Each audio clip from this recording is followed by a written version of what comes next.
Hey, it's Anthony Meisner. Can we get focused? Focus. Nope. Here There we we are. go. Clear vision, right? Hi, everybody. Hi. We're here to bring you the top 3 things that buyers need to know right now in this market. Boulder County, because Boulder is a little different than Denver. Well, and this year it is a lot different compared to what we've experienced in the past. Usually everything kind of trends in the same direction, and Boulder is really doing its thing. Yep, exactly. All right, well, let's take a look at this. And number one on the list is there's more inventory coming to the market. Yeah. So some of the stats, go over them because they're confusing. And I really, I'm not the one that looks at these every day. So I sat and stared for a little while. All right, so we were talking about this morning, and we talk about this probably almost every day with clients, right? But the big thing here is active units have been staying stable. But the big difference is new listings this time of year really start coming to market. So we're not quite where we were last year. We're down by 15%, but we are going to see all of the peak listing season coming now, right? May through about, August, September is a lot of listings, a lot of homes coming on the market. What that means is this is a great time for buyers to really get out there, put some stuff under contract, and have less competition because there's not more buyers now. Now there's more sellers, right? And the beginning of the year in the spring market, there's a lot of listings and not as many buyers. I mean, there's a lot of buyers per listing, right? So, and we're starting to see it. We're starting to see it change. I think that what's happening is some of the listings are getting taken right away. Right. And in our world, we're going to head to the next slide. This is a seller's market. I'm seeing a lot more. Number 2, this is a seller's market. That's right. So we're seeing a lot more competition, which I wasn't seeing earlier this year. Yeah, I mean, for the last couple of months, it's felt more like a seller's market. I mean, there's tons of buyers active, but we just haven't seen enough inventory. So that was a good sign that number one's occurring. But now that we're in a seller's market, here we are. Here we are. We only had 411 pendings last month, so I would expect inventory to start rising. We really should start to see that for the next few months, right? It's very traditional, just seasonally that we see it anyway. But then here we are in this market with higher interest rates and less buyers out there active. But the listings don't seem to be slowing down too much, right? I mean, we might be down 15%, but they're not anywhere where they were in the past. Yeah. And month supply, we're at 2 months. So it's a seller's market. Yeah, seller's market still. Which actually brings us to the next point. The speed of the market is increasing. But the one thing you guys need to know is if you're a buyer out there in a market like this, we're 36 days average in MLS. The median is going to be a lot less, right? It's going to probably feel like 10 to 15. So you got like a week or less, right? You still got to get out there. You got to get active. You got to shop. But no like wild $100,000 over asking price on a $500,000 home. None of that. Like you might be competing with a couple of people, but not 20 people. Yeah. Right? It's a very different market than it was a year ago. And the data really suggests that. And then now that we're seeing this average days on MLS go down, it's never been more crucial to get your ducks in a row with your financing before we go under contract. So we offer at Fairway, we offer a free to be determined address underwrite. It's basically we call it the Fairway Advantage pre-approval. So that means the underwriter has reviewed all of your income, assets, and credit. And you can do that for free. Awesome. And we can offer, once you're through that program, you can offer a 10-day close.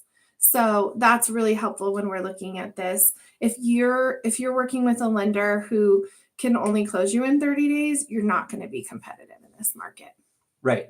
And if you don't want to be competitive, you better wait till fall to buy. Yeah, so exactly. let's get out there and get active now. And the other thing about this is not like last year, right? If you're a buyer, you're not going to get a deal per se, but you are going to get reasonable, rational prices, right? A year ago, we were just throwing money at problems, hoping to God that we got under contract. Yeah. And here we are in a position where we're almost at asking price on average, right? Yeah, look at that. Last year, 108. We were down almost 9%. So bidding wars are down 9%. If you're going out to shop for a home, man, is this year better than it was a year ago, right? We finally feel like you can compete. But in all reality, it's still a seller's market. So you're still going to pay close to asking price, from even just a little bit over asking price in a lot of cases. But that's okay, right? I mean, nothing wrong with that. It means that Colorado is a very healthy real estate market to be in. And this is a just back to original old school seasonality, right? I Yeah. love seeing that. I know you keep preaching the seasonality, but I do worry about if people are going to stay in their low interest rate mortgages over the summer and not put houses on the market. I think that is very likely. Mhm. Yeah. I mean, So you'll we'll still see see. more people sell. We just won't see. I mean, Yeah. we had a slide on it, right? This one right here. No, this one right here. You can see here in the new listings, we had 532. Look at what happens if people are getting out of their homes, right? You could see 800 homes. You could see 700 homes on market. We're more likely going to trend like 2019, where we're going to get 500, 600 a month from here Mhm. through the fall, right? And if Yeah. that happens, that's fine. But I don't Mhm. think there's 500 or 600 buyers a month going in Mhm. Boulder County, putting stuff under contract. So we are going to start to see that inventory does rise. Mhm. Yeah. Well, tell we'll us about see. interest rates. So it's been a good day. I know that the Fed announcement came out this morning. They Mhm. raised the rate, the Fed funds rate, by 0.25%. That does not correlate to mortgages. So I remember the first time during the pandemic when they dropped it to 0, and everybody called me and they said, "Oh my God, our rates are at 0." And I was like, "Oh my gosh, no, they're not." So it doesn't correlate exactly, but and you can see this is proof. So I show this chart every week. Up means good, down means bad for interest rates. So rates are getting a little bit better right now with the Fed announcement.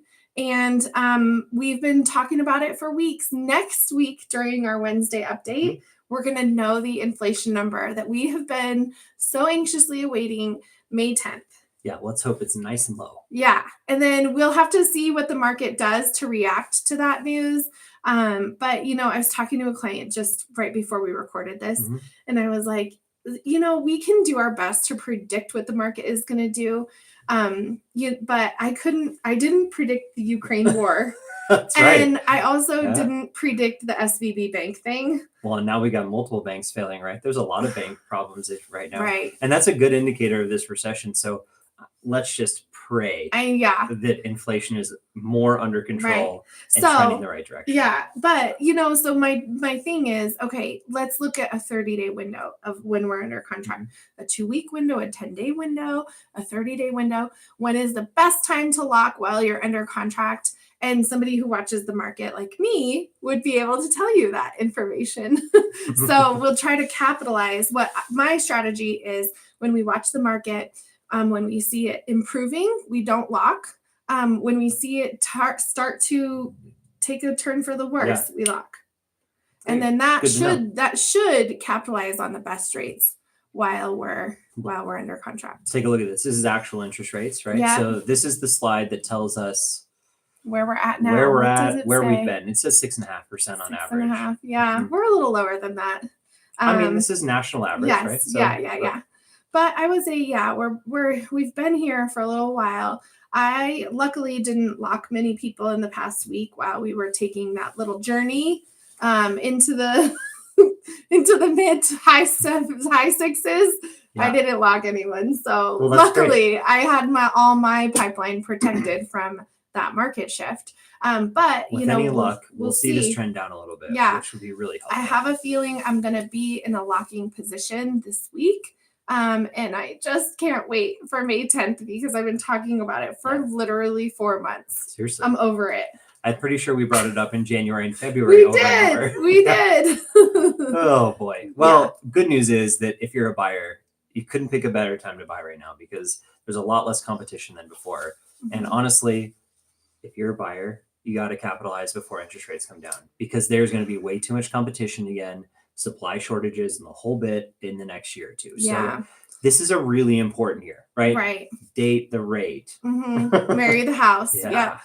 And it's kind of crazy because I'm kind of anxious about I have probably 30 pre-approved buyers in underwriting right now. Yikes. And that's awesome. It is amazing. Yeah. And they are going to get a head start on, this summer market. If interest rates come down, when they come down, they'll be able to move quickly and capture those houses that are coming on the market that they love. And if you're in the market and if you're browsing your phone on Zillow late at night, call me because we need to come up with a strategy because this summer is going to get a little crazy. I have a feeling. Yeah, let's hope interest rates start to Yeah. dip and we start to see a lot If of people inventory shopping. comes up, then great. But if not, it's going to be a little wild. Absolutely. Thanks for joining us today. We are going to bring you our 3 seller tips next week, so tune in for that information. And if you have any questions, of course, reach out to us. I'm Anthony at Land Title. And I'm Mandy Pallone. Thanks for tuning in. We appreciate you. Bye, everybody. Bye.